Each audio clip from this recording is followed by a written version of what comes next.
c'est le plus de l'actu avec Frédéric, et vous vous êtes dit, mais y a-t-il une augmentation, une hausse de la mortalité au mois de janvier? Est-ce que c'est dû à cette année-là, 2015, ou c'est toujours comme ça, mais on s'en aperçoit pas? Est-ce que ça a un rapport avec les chiffres qui sont parus hier sur le recul de l'espérance de vie? Bon, maintenant, il n'y a plus qu'à donner la réponse. Deux choses, il y a deux choses. Effectivement, d'abord, je vous parlerai de janvier après, mais d'abord, il y a eu une baisse de l'espérance de vie, une hausse de la mortalité en 2015. On va voir ça tout de suite, parce que, rappelez-vous, l'hiver dernier, la grippe a été très très forte en 2014-2015 avec un vaccin qui marchait pas très bien pour une fois.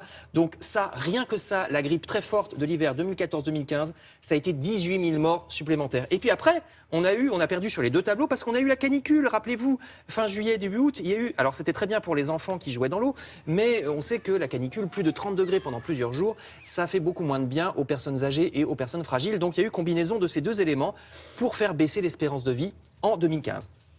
Et précisément en janvier, alors 2015, ça a été une mauvaise année, mais janvier, c'est pratiquement tous les ans le pire mois de l'année. C'est le mois où on meurt le plus.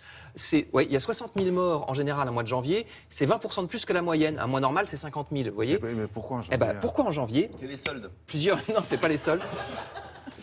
Je vois que ça. Non, mais en janvier, c'est l'hiver. C'est l'hiver qui frappe à notre porte. Non, mais la mort, regardez, c'est toujours cher, hein, de toute façon. Voilà, donc c'est l'hiver. C'est l'hiver, il fait froid, donc on est malade, on glisse dans la rue.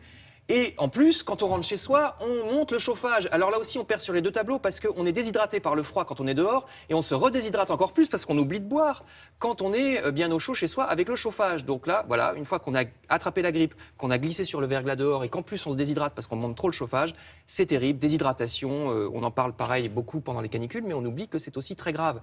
En hiver, d'ailleurs, figurez-vous que les Scandinaves ont moins que nous le pic de mortalité de janvier parce qu'eux, ils savent faire avec la neige, avec l'hiver, avec le verglas, etc.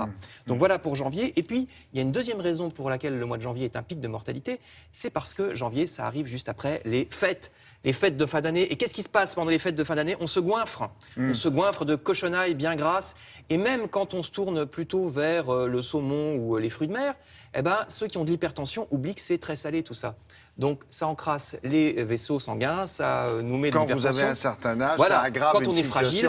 Et en plus, regardez, les hôpitaux, pourquoi je vous montre des hôpitaux? Parce que on essaye de ne pas aller voir son médecin à la fin de l'année, on se dit « Ah, ça attendra bien janvier ». En plus, le médecin doit être en vacances, les hôpitaux vont être surchargés. Donc, moi, je devais y aller, mais finalement, je reporte en janvier. Et on a tort, parce que du coup, on se surveille moins, on fait des excès culinaires et on se surveille moins, d'où pic de mortalité en janvier. Et le mois où on meurt le moins, vous allez me dire, posez-moi la question. Quel est le mois où on meurt le moins? Eh bien, égalité, juin et septembre, pour les raisons exactement inverses, parce qu'il fait bon dehors, mais pas trop chaud.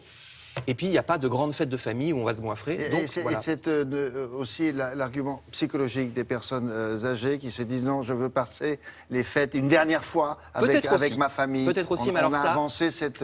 Oui, ça, c'est pas mesurable. Ça, on ne sait pas, c'est pas très mesurable, mais pourquoi pas. Bon, merci beaucoup, Frédéric.